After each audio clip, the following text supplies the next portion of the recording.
Put your hands together for Jamie Scandal! Yay! Keep it going till she gets here. She's gonna knock the waiter out of the way. Here, keep it going. Here she comes. Hey, get out of the way. Hit the waiter right in the ass. There you go. All right, there we are. You're fine right there. There you go. Oh my God. That's Jamie, everybody. Hi, everybody. I'm so happy to see you all here. It's so nice. I'm so surprised too to see me here because I realized I learned something about myself over the last couple weeks, and that is that I am a chicken shit. Do you see a yellow streak down the back? Because it must be there. Maybe it's invisible. I don't know. But I almost just quit comedy before I even tried it because I was so petrified. In case you can't hear, she's defibrillating herself right now.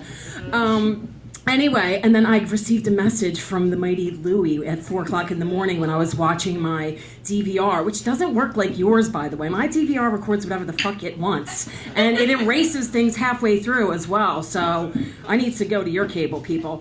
Anyway, you can tell me where they are because they're so handsome. So, what was I going to say? Oh, God. Oh, so the Louie episode comes on, and it's the one where he's supposed to go see his father, and he's petrified to do it. He becomes ill. He starts puking all over the place. He pukes over the poker table on my teacher Rick Chrome, and it's gross, and everyone's like, ew, what's wrong with you? He's like, I'm supposed to go see my father, and they're like, don't be such a wuss, just go do it. So he continues to puke and rash his way up to Boston, and he gets to his father's door, and you see the looming figure of the father, and the music is like, wow, wow, and it's like the best, scariest horror movie ever, and I'm like, this is a metaphor for my feeling of comedy. I am afraid of comedy the way Louis is afraid to see his dad.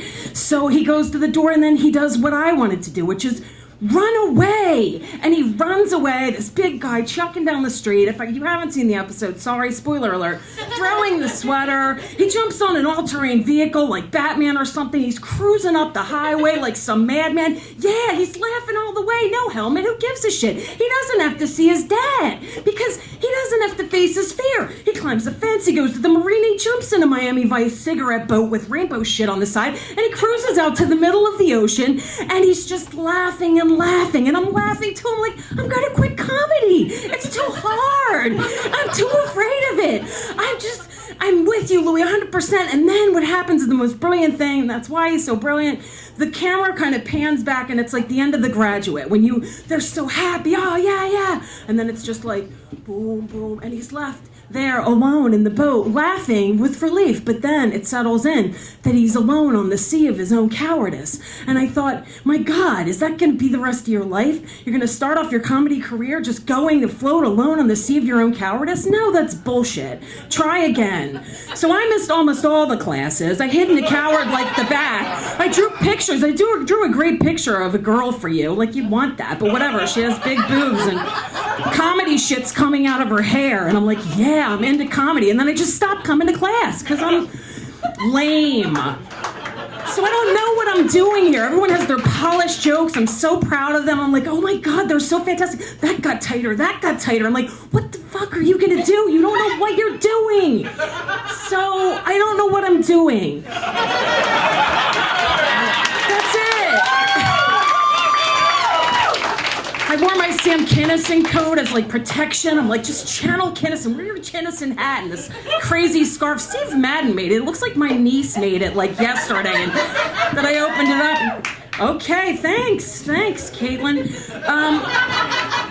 Whatever. So I was gonna just tell you that I came to New York to be a famous artist or something, a rock star maybe, a writer, a painter. I was gonna do all this great shit, and I had no plan. So my entrance to New York was basically like shooting a super soaker with multicolored paint all over the place and hoping you're gonna hit a target. So I accidentally became a dog walker for like 10 years.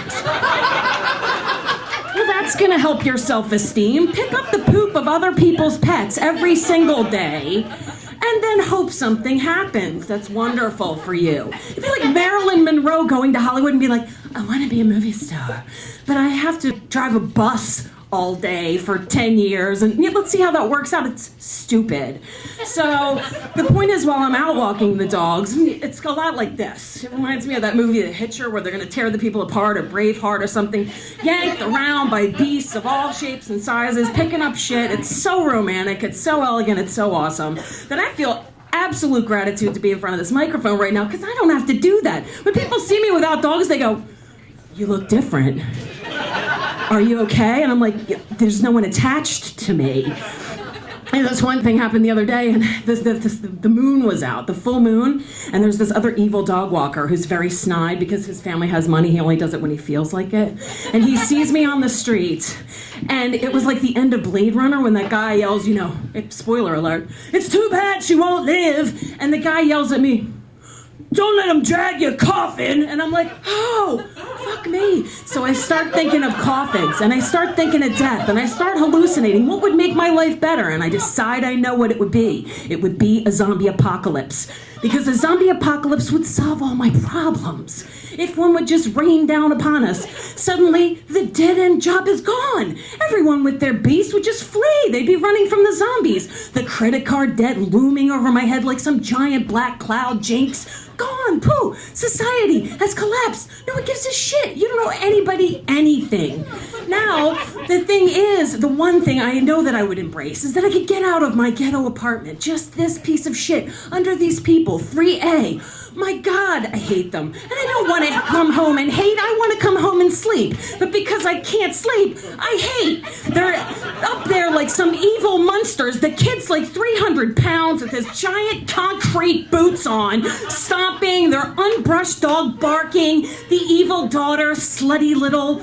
I see her on the street and she's like, "We hear you yelling through the floor. We're not going to do shit. Rugs? We don't put rugs down. We just move furniture every day, all day." The kid, is he dropping bowling balls? Is it roller skates? Are you skateboarding out there, you fat bastard? Sometimes it sounds like he's teaching like 30 drunk fat midgets how to dance in clogs. And I'm like, the sound.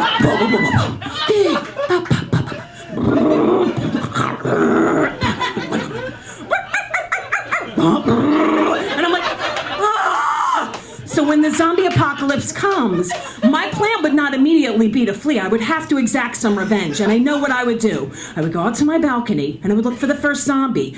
"Where are you?" "Ah, there you are, my victim, on my giant flower pot." I bash him on the head, and then I run down to smear his zombie blood all over me, because I need to be invisible to all the other zombies, as I open the door to my building and lead the way to the buffet, which I would like to be 3A. Eat the fat kid first. Now, if I can go a little more in my mind, I immediately grab my Ginsu knives, because they're from the 80s and I still have them, and you could slice a can in half and also probably a head in half. So this would be my weapon of choice. Forget Michonne's katana, everybody else has a machete in their thing. I got my Ginsu knives, and now I'm ready for the zombie apocalypse. And I gotta hotwire a car, I gotta figure out how to do that, and then drive to Georgia, because that's where all the hot people are on The Walking Dead. Because my brain doesn't know that that's not a documentary. My brain thinks that that is real, and that I would instantly join with Daryl and Carol and Michonne, and we'd be best friends forever. Now, but the thing is, I forget that I have bad luck. So what would really happen for me is I would end up with a bunch of assholes that I hate. I would end up with like a little shitty dumpling kind of guy, maybe looks like Tim Conway and thinks he's funny, but he's not. Like a Rush Limbaugh kind of blowhard who won't shut the fuck up. Like an aging rock star who's pissy, acting like a diva, like Axl Rose with the braids and everything. Maybe I got a whining Rainn Wilson or a Steve Carell up there just bitching nonstop. "I haven't had food in forever."